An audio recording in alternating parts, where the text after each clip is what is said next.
Welcome to Shri Rajiv Gandhi IAS academy. Friends, இந்த வீடியோவில் இப்போ வரப்போகிற ஆர்ஆர்பி குரூப் டி எக்ஸாமுக்கான முக்கியமான பொலிட்டிக்கல் சயின்ஸ் கொஸ்டின்ஸ் தான் பார்க்க போகிறோம். இதில் வந்து நம்ம பாலிட்டி சம்மந்தமான கொஸ்டின்ஸ் பார்க்குறோம். இதே மாதிரி ஹிஸ்ட்ரி, ஜியாகிரஃபி, எக்கனாமிக்ஸ் இது மாதிரிப்பட்ட வீடியோ எல்லாமே நம்ம போட போகிறோம். நீங்கள் நம்ம சேனலை சப்ஸ்கிரைப் பண்ணி அது சம்மந்தமான வீடியோவும் பார்க்கலாம். ஃப்ரெண்ட்ஸ், இந்த வீடியோட நோட்ஸ் எல்லாமே கீழே பிடிஎஃபாக டிஸ்கிரிப்ஷன் கொடுத்துருக்கோம். அதெல்லாமே நீங்கள் கிளிக் பண்ணி டவுன்லோட் பண்ணிச்சிங்க. அப்புறம் நம்ம டெலிகிராம் குரூப் லிங்க்மே கீழே டிஸ்கிரிப்ஷன் கொடுத்துருக்கோம். அதுலேயுமே கிளிக் பண்ணி ஜாயின் பண்ணிங்க. ஓகே, சரி வாங்க பார்க்கலாம். First, who first formally put forward the idea of constituent assembly to frame a constitution for India? Answer M N Roy. நமக்கு இந்திய அரசியலமைப்பு உருவாக்கணும்னு அரசியல் நிர்ணய சபை அப்படின்னு ஒன்று உருவாக்கணும் அப்படின்னு முதல் முறையாக அந்த ஐடியாவை கொடுத்தவர் யார் அப்படின்னா எம்என் ராய். 1934 இந்த ஐடியாவை கொடுத்துருப்பாரு. அதே மாதிரி அந்த டைமில் நம்ம இந்தியன் கான்ஸ்டியூஷன் அசம்பிளி இருக்குல்ல, அதில் நிறைய கமிட்டி இருக்கும். அதில் ரொம்ப முக்கியமான கமிட்டி எது அப்படின்னா டிராஃப்டிங் கமிட்டி. அதோடைய தலைவராக யார் இருந்தாங்க அப்படின்னா டாக்டர் அம்பேத்கர் தான் இருந்தார். அடுத்தது, how many parts, articles and schedules the the Indian constitution have when it is adopted in 1949? Answer 22 parts, 395 articles, அப்புறம் 8 ஷெடியூல்ஸ். நம்ம இந்திய அரசியலமைப்பு 1949 அதிகாரப்பூர்வமாக ஏற்றுக்கொள்ளப்பட்ட போது நமக்கு எத்தனை பார்ட் இருந்தது அப்படின்னா 22 பார்ட் இருந்தது, 395 ஆர்டிக்கல் இருந்தது, அப்புறம் 8 ஷெடியூல் இருந்தது. இப்போ பார்த்திங்க அப்படின்னா 25 பார்ட் இருக்குது, 495க்கு மேலே ஆர்டிகல்ஸ் இருக்குது, அப்புறம் 12 ஷெடியூல்ஸ் இருக்குது. அப்புறம் which amendment added socialist, secular and integrity to preamble? Answer 42nd amendment. நமக்கு ரொம்ப முக்கியமான அமெண்ட்மெண்ட் எது அப்படின்னா அது 42nd amendment தான். இதை வந்து மினி கான்ஸ்டியூஷன் அப்படின்னு கூட சொல்லுவாங்க. நம்ம ப்ரியாம்பிளில் சோஷியலிஸ்ட், செக்குலர் மற்றும் இன்டிகிரிட்டி இந்த 3 வார்த்தையுமே 42nd amendment மூலமாக தான் சேர்த்துருப்பாங்க. அதுக்கு முன்னாடி நம்ம இந்தியன் கான்ஸ்டியூஷன் அசம்பிளி இருக்குல்ல, அது இருக்கும்போது ஜவஹர்லால் நேரு அப்ஜெக்டிவ் ரெசல்யூஷன் அப்படிங்கிற ஒன்றை கொண்டு வந்திருந்தார். அதை 1947 ஜனவரி 22 அன்னைக்கு ஏற்றுக்கொண்டிருந்தோம். அதுதான் பின்னாட்களில் இந்திய அரசியலமைப்புக்கு பிரியாம்பிளாக அமைந்தது. அடுத்தது, when did the Constitution Assembly officially adopt Vande Mataram as the national song of India? Answer 1950 ஜனவரி 24. நம்ம இந்தியாவுடைய நேஷ்னல் சாங் எது அப்படின்னா அது வந்தே மாதரம். அது எழுதினது பங்கிம் சந்திர சட்டோபதி அப்படிங்கிறவர் தான். இவர் இதை வந்து தன்னுடைய ஆனந்த மட் அப்படிங்கிற நாவலில் சேர்த்துருப்பார். நம்ம இந்தியாவுடைய நேஷ்னல் ஆந்தம் தான் ஜனகணமன. அதை ரவீந்திரநாத் தாகூர் எழுதியிருப்பார். 1950 ஜனவரி 24 அன்னைக்கு தான் அதையுமே அடாப்ட் பண்ணியிருப்பாங்க. அப்புறம், which part of the Indian Constitution is specifically described as the Magna Carta of India? Answer part 3. நமக்கு பார்த்துருந்தோம் இப்போ 25 பார்ட்ஸ் இருக்குது அப்படின்னு. அதில் ரொம்ப முக்கியமான பார்ட் எது அப்படின்னா பார்ட் 3. அதில் தான் ஃபண்டமெண்டல் ரைட்ஸ் அப்படிங்கிறது இருக்குது. முதல்ல இதை ஏன் மேக்னா கார்ட்டா ஆஃப் இந்தியா அப்படின்ற மாதிரி குறிப்பிட்றாங்க அப்படின்னா, ஃபஸ்ட்டு மேக்னா கார்ட்டா ஆஃப் ஹியூமன் ரைட்ஸ் அப்படிங்கிறத இங்கிலாந்தை சேர்ந்த கிங் ஜான் வந்து கொண்டு வந்திருப்பார். 1215 அதாவது 1215 ஆண்டு இதை கொண்டு வந்திருப்பார். ஏன்னா அதுக்கு முன்னாடி வரைக்கும் அரசர்கள்லாம் எப்படி சொல்லுவாங்க அப்படின்னா பொதுமக்களுக்கு கடமைகள் தான் இருக்குது, அவங்களுக்கெல்லாம் பெருசாக உரிமைகள் இல்லை அப்படின்ற மாதிரி சொல்லியிருப்பாங்க. ஆனால் அதுக்கு அடுத்தது தான் என்ன சொன்னாங்க அப்படின்னா எப்படி மக்களுக்கு கடமைகள் இருக்கோ அதே போல் உரிமைகளும் இருக்குது அப்படின்ற மாதிரி இதை அவர் வந்து குறிப்பிட்டிருப்பார். அதே மாதிரி நம்ம இந்திய அரசியலமைப்பில் நம்ம சிட்டிசன்ஸ் உடைய உரிமைகளை பற்றி பேசுது இந்த ஃபண்டமெண்டல் ரைட்ஸ் அந்த பார்ட் 3. அதனால தான் இதை நம்ம மேக்னா கார்ட்டா ஆஃப் இந்தியா அப்படின்ற மாதிரி குறிப்பிட்றோம். அதே மாதிரி ரொம்ப முக்கியமான இன்னொரு கேள்வி, heart and soul of Indian constitution அப்படின்னு எந்த ஆர்டிக்கிளை அம்பேத்கர் சொன்னார் அப்படின்ற மாதிரி எக்ஸாமில் கேட்பாங்க. ஆன்சர் வந்து ஆர்டிகிள் 32. அடுத்தது, which part of the Indian Constitution was described by Dr. B.R. Ambedkar as its novel features? Answer directive principle of state policy. இதை ஷார்ட்டாக டிபிஎஸ்பி அப்படின்னு கூட சொல்லலாம். அம்பேத்கர் வந்து புதுமையான அம்சங்கள் அப்படின்னு இந்த டிபிஎஸ்பி தான் சொல்லியிருப்பார். இது சம்மந்தமான பார்ட் எது அப்படின்னா பார்ட் 4. இதில் பார்த்தீங்கன்னா ஏன் இதை வந்து புதுமையான அம்சங்கள் அப்படின்னு குறிப்பிட்றாருன்னா இதில் நிறைய விஷயங்கள் இருக்கும். அது எல்லாமே கவர்மெண்ட்டுக்கே வழிகாட்டுற மாதிரி இருக்கும். அந்த மாதிரிப்பட்ட விஷயங்களில் சட்டம் இயற்றி நாளைக்கு அதை வந்து சிறப்பாக கொண்டு வரணும் அப்படின்னு அப்போவே அம்பேத்கர் வந்து சொல்லியிருப்பார். அதனால் இது வந்து நாவல் ஃபியூச்சர் அப்படின்னு சொல்லியிருப்பார். அதே மாதிரி இன்னொரு முக்கியமான கொஸ்டின் என்னென்னா, நம்ம கான்ஸ்டியூஷனுடைய கார்டியன் யார் அப்படின்னா அது சுப்ரீம் கோர்ட்டு தான். அப்புறம் which committee recommended the inclusion of fundamental duties இந்த Indian constitution? Answer Swaran Singh committee. நமக்கு இந்திய அரசியலமைப்பு எழுதும்போது ஃபண்டமெண்டல் ரைட்ஸ் இருந்தது, ஆனால் ஃபண்டமெண்டல் டியூட்டிஸ் இல்லை. ஆனால் சொரன் சிங் கமிட்டி தான் சொல்லியிருப்பாங்க நமக்கு ஃபண்டமெண்டல் ரைட்ஸ் மாதிரி ஃபண்டமெண்டல் டியூட்டிஸும் வேணும் அப்படின்ற மாதிரி சொல்லியிருப்பாங்க. அப்புறம் பார்த்தீங்கன்னா 42nd அமெண்ட்மெண்ட் ஆக்ட் 1976 தான் பார்ட் 4A ஃபண்டமெண்டல் டியூட்டிஸை வந்து சேர்த்துருப்பாங்க. அப்போ கூட ஆர்டிகிள் 51A ஒரு 10 ஃபண்டமெண்டல் டியூட்டிஸ் தான் இருந்தது. அப்புறம் பார்த்தீங்கன்னா 11வது ஃபண்டமெண்டல் டியூட்டியாக 2002 86th அமெண்ட்மெண்ட் மூலமாக ஒன்று சேர்த்துருப்பாங்க. அது என்ன அப்படின்னா 6 வயதிலிருந்து 14 வயதில் இருக்கிற குழந்தைகளுக்கு கல்வி கற்பிக்கிறது பெற்றோர் மற்றும் கார்டியனுடைய கடமை அப்படின்ற மாதிரி சொல்லியிருப்பாங்க. அதுதான் ஆர்டிகிள் 51A K. அப்புறம் which is the single largest structural source for the Indian constitution? Answer the government of India 1935. நம்ம இந்தியன் கான்ஸ்டியூஷனை நிறைய நாட்டுடைய கான்ஸ்டியூஷன்லேருந்து பார்த்து எழுதியிருப்போம். அந்த மாதிரி ரொம்ப ரொம்ப அதிகமான எதை பார்த்து எழுதியிருந்தோம் அப்படின்னா the government of India act 1935 பார்த்து தான் எழுதியிருந்தோம். நம்ம பிரிட்டிஷ் வந்து நம்மளை ஆட்சி பண்ணிகிட்டு இருக்கும்போது 1935 கவர்மெண்ட் ஆஃப் இந்தியா ஆக்ட் வந்து கொண்டு வந்திருப்பாங்க. அதுலேருந்து தான் federal scheme, office of the governor, judiciary structure, public service commission, emergency provisions இதெல்லாமே கொண்டு வந்திருப்பாங்க. அப்புறம் which feature of Indian constitution was borrowed from the constitution of Ireland? Answer directive principle of state policy. நம்ம பார்த்துருந்தோம்ல DPSP, அதை நம்ம அயர்லாண்ட்லேருந்து தான் எடுத்திருப்போம். அப்புறம் which important feature of Indian constitution was adopted from the Weimar constitution of Germany? Answer suspension of fundamental rights during an emergency. அதாவது பார்த்தீங்கன்னா ஜெர்மனியுடைய கான்ஸ்டியூஷனை வந்து வெய்மர் கான்ஸ்டியூஷன் அப்படின்னு சொல்லுவாங்க. நம்ம வந்து எமர்ஜென்சி அப்படிங்கிற ப்ரொவிஷனை நம்ம ஜெர்மனிலேருந்து எடுக்கலை. ஆனால் ஜெர்மனிலேருந்து என்ன எடுத்தோம் அப்படின்னா நமக்கு வந்து இந்த எமர்ஜென்சி டைமில் ஃபண்டமெண்டல் ரைட்ஸ் எல்லாம் போயிடும் அப்படிங்கிறது தான் நம்ம ஜெர்மனிலேருந்து எடுத்தோம். அப்போ எமர்ஜென்சி அப்படிங்கிற விஷயத்தை நம்ம எல்லேருந்து எடுத்தோம் அப்படின்னா நம்ம வந்து கவர்மெண்ட் ஆஃப் இந்தியா ஆக்ட்லேருந்து தான் எடுத்தோம். 1935 கவர்மெண்ட் ஆஃப் இந்தியா ஆக்ட்லேருந்து தான் எடுத்தோம். அப்புறம் which article of Indian constitution empowers the Supreme Court to issue writs for the enforcement of fundamental rights? Answer article 32. இந்த ஆர்டிக்கலை தான் Ambedkar heart and soul of constitution அப்படின்னு குறிப்பிட்டிருப்பார். ஓகே, இதில் நம்ம என்னென்னு பார்க்கலாம். ரிட்ஸ் வந்து போடுறதுக்கான அதிகாரம் சம்மந்தமானது தான் ஆர்டிகல் 32. இந்த ரிட்ஸ் வந்து நம்ம சுப்ரீம் கோர்ட்லேயும் போடலாம், ஹை கோர்ட்லேயும் போடலாம். சுப்ரீம் கோர்ட்டில் போடுறதுக்கான ஆர்டிகல் தான் இந்த ஆர்டிகல் 32. அதுவே ஹை கோர்ட்டில் ரிட்ஸ் போடணும் அப்படின்னா ஆர்டிகல் 226 இருக்குது. ஓகே, நமக்கு 5 வகையான ரிட்ஸ் இருக்குது. என்னென்ன அப்படிங்கிறத ஒன்று ஒன்றா பார்க்கலாம். First habeas corpus. இதுக்கு மீனிங் என்னென்னா டு ஹேவ் த பாடி அப்படிங்கிறது. இப்போ போலீஸ் ஒருத்தங்களை அரெஸ்ட் பண்ணிட்டாங்க அப்படின்னா அவங்கள கோர்ட்டில் ப்ரொடியூஸ் பண்ணணும். ஆனால் போலீஸ் அப்படி பண்ணாமல் அவங்கள அப்படியே தான் வச்சுருக்காங்க அப்படின்னா இந்த கோர்ட்டில் நம்ம ஹேபஸ் கார்பஸ் அப்படிங்கிற ரிட் போட்டால் போதும், அந்த ரிட் பெட்டிஷன் போட்டால் போதும்.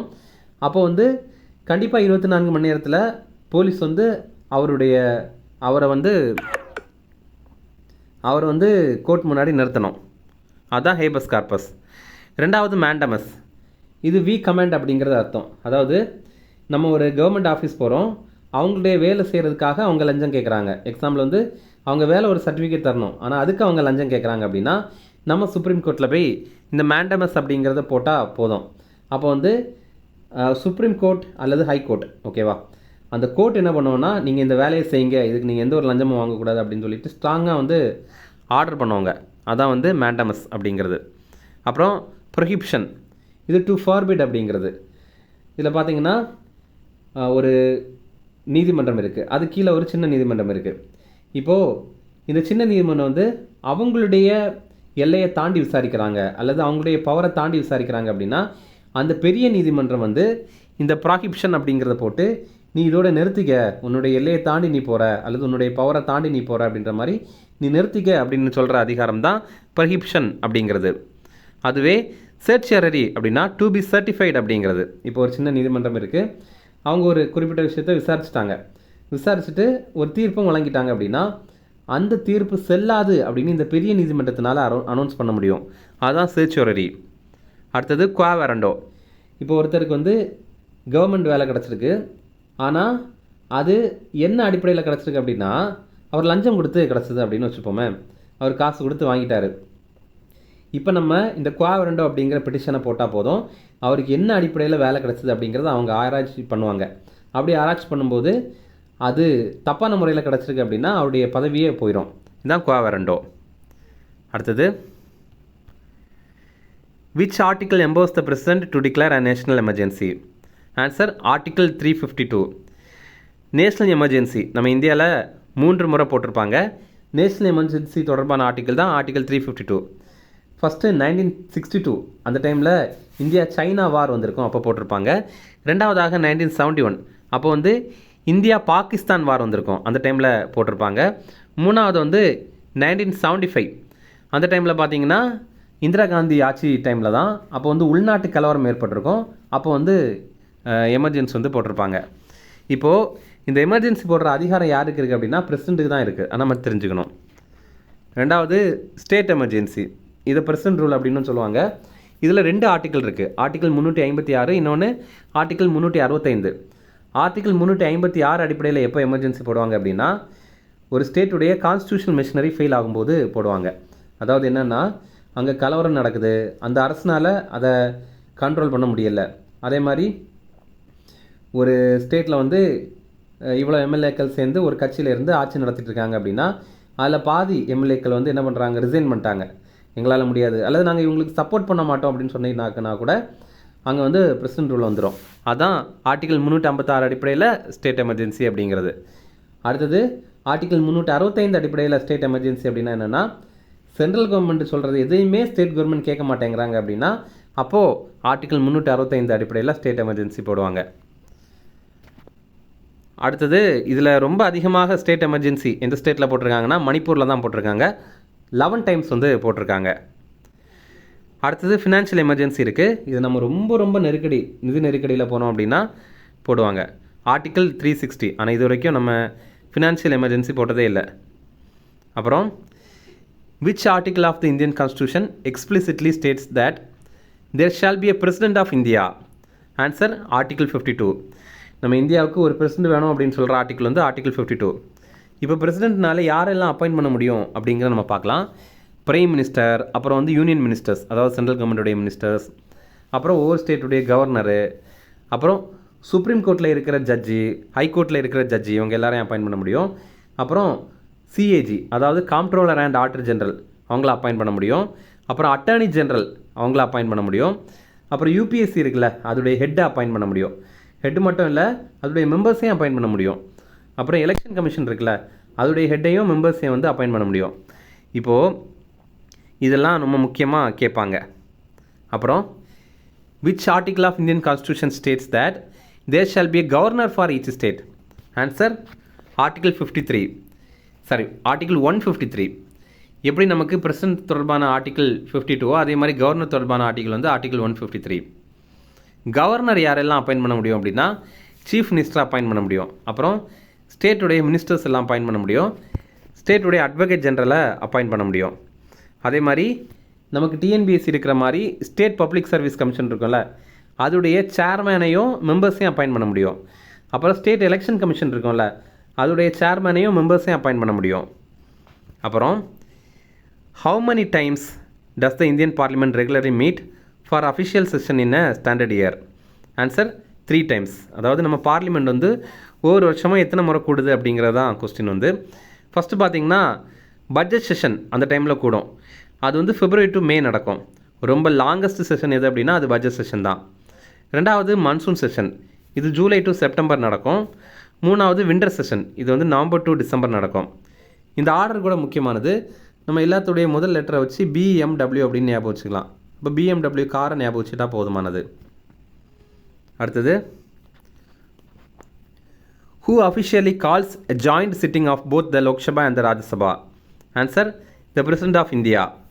இப்போ ஒரு பில்லு லோக்சபாவில் பாஸ் ஆயிடுச்சு, ஆனால் ராஜ்யசபாவில் பாஸ் ஆகலை. அதே மாதிரி ராஜ்யசபாவில் ஒரு பில் பாஸ் ஆகுது, ஆனால் லோக்சபாவில் பாஸ் ஆகலை. இந்த மாதிரி ஒரு பிரச்சனையிலே இருக்குது அப்படின்னா அந்த டைமில் பிரசிடெண்ட்டுக்கு வந்து ஜாயிண்ட் சிட்டிங் அப்படின்னு 2 அவைகளையும் கூட்டுற அதிகாரம் இருக்குது. இது தொடர்பான ஆர்டிக்கிள் தான் ஆர்டிக்கிள் 108. ஆனால் இதில் முக்கியமான கேள்வி என்னென்னா இந்த டைமில் இந்த ஒரு அவைக்கு யார் தலைமை தாங்குவாங்க அப்படிங்கிறது தான். அது ஆன்சர் என்ன அப்படின்னா லோக்சபாவுடைய ஸ்பீக்கர். அப்புறம் which article of the Indian Constitution mandates the presentation of the union budget in the parliament? Answer article 1 and 2. நமக்கு பார்லிமெண்ட்டில் வருஷம் பட்ஜெட் அறிமுகம் பண்ணணும் அப்படிங்கிறத சொல்கிற ஆர்டிகிள் வந்து ஆர்டிகிள் 1 and 2. இதில் நம்ம இந்தியன் கான்ஸ்டியூஷனில் பட்ஜெட் அப்படிங்கிற வார்த்தை கிடையாது. ஆனால் அதுக்கு பதிலாக என்ன இருக்கும் அப்படின்னா ஆனுவல் ஃபினான்ஷியல் ஸ்டேட்மெண்ட் அப்படிங்கிற வார்த்தை தான் ஆர்டிகிள் 1 and 2ல் இருக்குது. நமக்கு இந்தியாவுக்கு சுதந்திரம் கிடைத்ததுலேருந்து, அதாவது அதுக்கு முன்னாடியிலேருந்தே பட்ஜெட்டில் பாஸ் பண்ணும்போது பட்ஜெட் அனௌன்ஸ் பண்ணும்போது ஃபஸ்ட்டு பார்த்திங்கன்னா ஜென்ரல் பட்ஜெட் அனௌன்ஸ் பண்ணுவாங்க, அப்புறம் வந்து ரயில்வே பட்ஜெட் அப்படின்னு தனித்தனியாக தான் அனௌன்ஸ் பண்ணுவாங்க. ஆனால் இந்த ரெண்டையுமே சேர்த்து ஒரே பட்ஜெட்டாக 2017 தான் மெர்ஜ் பண்ணாங்க, ரெண்டையுமே சேர்த்துருந்தாங்க. அதுக்கப்புறத்துலேருந்து இப்போ பார்த்திங்கன்னா எல்லாமே ஒரே பட்ஜெட் தான், அதிலே ரயில்வேயை வந்து ஒரு பகுதியாக சேர்த்துட்டாங்க. அப்புறம் ஒவ்வொரு வருஷமும் February 1 தான் இந்த சென்ட்ரல் கவர்மெண்ட் பட்ஜெட் வந்து தாக்கல் பண்ணுவாங்க. அப்புறம் who was the first chief justice of independent India when the Supreme Court of India was established in 1950? Answer H.J. Kania. H.J. Kania அப்படின்னா ஜஸ்டிஸ் ஹரிலால் ஜெகிசுந்தாஸ் கனியா அப்படிங்கிறது. நமக்கு இந்தியாவுடைய சுப்ரீம் கோர்ட் வந்து எஸ்டாப்ளிஷ் பண்ணதுக்கப்புறம் ஃபஸ்ட்டு இந்தியன் சீஃப் ஜஸ்டிஸ் யார் அப்படின்னா அது H.J. கனியா அவர்கள் தான். அதே மாதிரி ஃபஸ்ட்டு விமன் ஜட்ஜ் இந்த சுப்ரீம் கோர்ட்டில் யார் அப்படின்னா அது ஜஸ்டிஸ் எம் ஃபாத்திமா பிவி. அடுத்தது which is the oldest high court in India establish under the Indian high court act of 1861? Answer Calcutta high court. நம்ம இந்தியாவில் முதல் முறையாக உருவாக்கின ஹைகோர்ட் எது அப்படின்னா அது கல்கட்டா ஹைகோர்ட்டு. ரெண்டாவது பாம்பே, மூணாவது மெட்ராஸ் ஹைகோர்ட். இது பார்த்திங்கன்னா மூணுமே 1862 தான் இன்ட்ரடியூஸ் பண்ணியிருப்பாங்க. ஆனால் ஜூலை 1 ஃபஸ்ட்டு கல்கட்டா இன்ட்ரடியூஸ் பண்ணியிருப்பாங்க, ஆகஸ்ட் 14 பாம்பே இன்ட்ரடியூஸ் பண்ணியிருப்பாங்க, ஆகஸ்ட் 15 அதுக்கு அடுத்த நாளே அன்றைக்கி வந்து மெட்ராஸ் ஹைகோர்ட் வந்து கொண்டு வந்திருப்பாங்க. அப்புறம் which year was declared by the United Nations as the International Year of Children? Answer 1979. 1979 தான் இன்டர்நேஷ்னல் இயர் ஆஃப் சில்ட்ரன்ஸ். இதே மாதிரி பார்த்திங்கன்னா குழந்தைங்க தொடர்பானது பார்க்கலாம். ரைட் டு எஜுகேஷன் ஆக்ட் இது 2009 கொண்டு வந்திருப்பாங்க. இது 2010 ஏப்ரல் 1 இம்ப்ளிமெண்டேஷன் பண்ணியிருப்பாங்க. அப்புறம் ரைட் டு எஜுகேஷன் ஆக்ட் இருக்குல்ல, இது ஆர்டிகிள் 21A சேர்த்துருப்பாங்க. இது 6லேருந்து 14 வயசில் இருக்கிற குழந்தைகளுக்கு இலவச மற்றும் கட்டாய கல்வி கொடுக்கணும் அப்படிங்கிறது தான். அப்புறம் 86th அமெண்ட்மெண்ட் ஆக்ட் 2002 நம்ம பார்த்துருந்தோம்ல, ஆர்டிகிள் 51A கேல இதை சேர்த்துருப்பாங்க. என்னென்னா 6 வயசுலேருந்து 14 வயதில் இருக்கிற குழந்தைகளுக்கு எஜுகேஷன் கல்வி கொடுக்கறது வந்து பெற்றோர் மற்றும் கார்டியனுடைய கடமை அப்படிங்கிற மாதிரி சேர்த்துருப்பாங்க. அப்புறம் in which year right to information act enacted by the Indian parliament? Answer 2005. Right to information act இது என்ன அப்படின்னா நம்ம கவர்மெண்ட்டுக்கிட்ட என்ன இன்ஃபர்மேஷன் கேட்டாலும் அவங்க நம்மக்கிட்ட தரணும். அதன் அடிப்படையில் தான் இந்த ரைட் டு இன்ஃபர்மேஷன் ஆக்ட் அப்படிங்கிறத கொண்டு வந்திருக்காங்க. இது 2005 அக்டோபர் 12 நடைமுறைக்கு வந்தது. அதனால தான் நம்ம வந்து ஆர்டிஐ டே அப்படின்ற மாதிரி இந்த அக்டோபர் 12 கொண்டாடுறோம். இப்போது நம்ம ஏதாவது இன்ஃபர்மேஷன் பெறணும் அப்படின்னா வெறும் 10 ரூபா செலுத்தியே அந்த இன்ஃபர்மேஷனை பெறலாம். ஆனால் பிலோ பாவர்ட்டி லைனு கீழே இருக்கிறாங்க, வறுமை கோட்டுக்கு கீழே இருக்காங்க அப்படின்னா அவங்களுக்கு அந்த 10 ரூபா கூட செலுத்த வேண்டாம், ஃப்ரீ தான். நம்ம என்ன இன்ஃபர்மேஷன் கேட்டாலும் நமக்கு வந்து 30 நாட்குள்ளாடி கவர்மெண்ட் தரணும். அப்புறம் 61st constitutional amendment act 1988 amended which article of the Indian Constitution to lower the voting age from 21 to 18 years? Answer article 326. இப்போ பார்த்தீங்கன்னா நமக்கு வந்து ஆர்டிகிள் 326 முதல் முறையாக இருக்கும்போது 21 வயசு நிறைவடைந்தவங்க மட்டும்தான் ஓட்டு போடணும் அப்படின்ற மாதிரி சொல்லியிருந்தாங்க. அடுத்தது தான் 61st அமெண்ட்மெண்ட் ஆக்ட் மூலமாக 18 வயசு நிறைவடைந்தாலே ஓட்டு போடலாம் அப்படிங்கிறத கொண்டு வந்திருப்பாங்க. நோட்டானா நன் ஆஃப் த அபோ அப்படிங்கிறது, இது வந்து நமக்கு எந்த ஒரு வேட்பாளரையும் பிடிக்கல அப்படின்னா இந்த நோட்டா அப்படிங்கிறத போடலாம், இது நமக்கு தெரியும். இது பார்த்திங்கன்னா 2014 தான் பார்லிமெண்ட் எலெக்ஷனில் கொண்டு வந்திருப்பாங்க. அப்புறம் விவிபேட் அப்படிங்கிற மிஷின் இருக்குல்ல, விவிபேட்டுடைய ஃபுல் ஃபார்ம் வந்து voter verifiable paper audit trail அப்படிங்கிறது. இது 2019 பார்லிமெண்ட் எலெக்ஷனில் தான் இன்ட்ரடியூஸ் பண்ணியிருந்தாங்க. அப்புறம் when was the election commission of India established? Answer 1950 January 25. இந்த டேயை தான் நம்ம நேஷனல் ஓட்டர்ஸ் டேயாக இப்போ கடைபிடிக்கிறோம். எலெக்ஷன் கமிஷன் ஆஃப் இந்தியா தொடர்பான ஆர்டிக்கிள் வந்து ஆர்டிக்கிள் 324. நம்ம இந்தியாவுடைய ஃபஸ்ட் எலெக்ஷன் கமிஷனர் யார் அப்படின்னா சுகுமார் சென் அப்படிங்கிறவர் தான். அவர் தான் இந்தியாவுடைய ஃபஸ்ட்டு சீஃப் எலெக்ஷன் கமிஷனர். அப்புறம் which British viceroy is officially recognise as the father of local self government in India? Answer lord Ripon. அதாவது பார்த்தீங்கன்னா பிரிட்டிஷ் வந்து நம்ம இந்தியா ஆட்சி பண்ணியிருந்தாங்க. அதில் ஒரு சில வைஸ்ராய் வந்து ரொம்ப ரொம்ப நல்லவங்களாக இருந்தாங்க. அதில் ஒருத்தர் தான் இந்த லார்ட் ரிப்பன். இவர் தான் father of local self government in India. இவர் ஏன்னா செல்ஃப் கவர்மெண்ட்டுக்கான ஒரு மேக்ன கட்டா, ஒரு மகா சாசனத்தை வந்து அறிமுகம் பண்ணார். அதோடைய பேர் தான் லார்ட் ரிப்பன் ரெசல்யூஷன் அப்படிங்கிறது. 1882 அதை அவர் கொண்டு வந்திருப்பாங்க. அடுத்தது பார்த்திங்கன்னா ரொம்ப முக்கியமானது, இந்தியாவுடைய ஃபஸ்ட்டு முனிசிபல் கார்பரேஷன் எது அப்படின்னா அது மெட்ராஸ். 1688 கொண்டு வந்திருப்பாங்க. அடுத்தது ரெண்டாவதாக 1726 பாம்பே, மூணாவதாக கல்கத்தா. இது நம்ம எப்படி ஞாபகம் வச்சுக்கலாம்னா எம்பிசி அப்படின்னு ஞாபகம் வச்சுக்கலாம். எம்னா மெட்ராஸ், பின்னா பாம்பே, மூணாவது கல்கத்தா சி. அப்புறம் last question, which article describes about Gram Sabha? Answer article 243B. அதாவது கிராம சபை அப்படிங்கிறது இந்த மக்கள்லாம் இணைந்து அந்த கிராமத்தில் நம்ம என்னென்ன விஷயங்கள் கொண்டு வரலாம் அப்படிங்கிறத டிஸ்கஸ் பண்ணுற ஒரு நிகழ்வு தான் இது. இந்தியா முழுவதுமே கண்டிப்பாக 4 நாட்கள் நடத்தணும் அப்படிங்கிறது. ஃபஸ்ட்டு ஜான்வரி 26 அன்னைக்கு ரிப்பப்ளிக் டே, அப்புறம் மே 1 லேபர் டே, அடுத்தது ஆகஸ்ட் 15 இண்டிபெண்டன்ஸ் டே, அப்புறம் அக்டோபர் 2 காந்தி ஜெயந்தி. இப்போ பஞ்சாயத்து தொடர்பான ஆர்டிக்கிள் வந்து ஆர்டிக்கிள் 243லேருந்து 243O வரைக்கும். முனிசிபாலிட்டி தொடர்பான ஆர்டிக்கிள் வந்து ஆர்டிக்கிள் 243Pலேருந்து ஆர்டிக்கிள் 243ZG வரைக்கும்.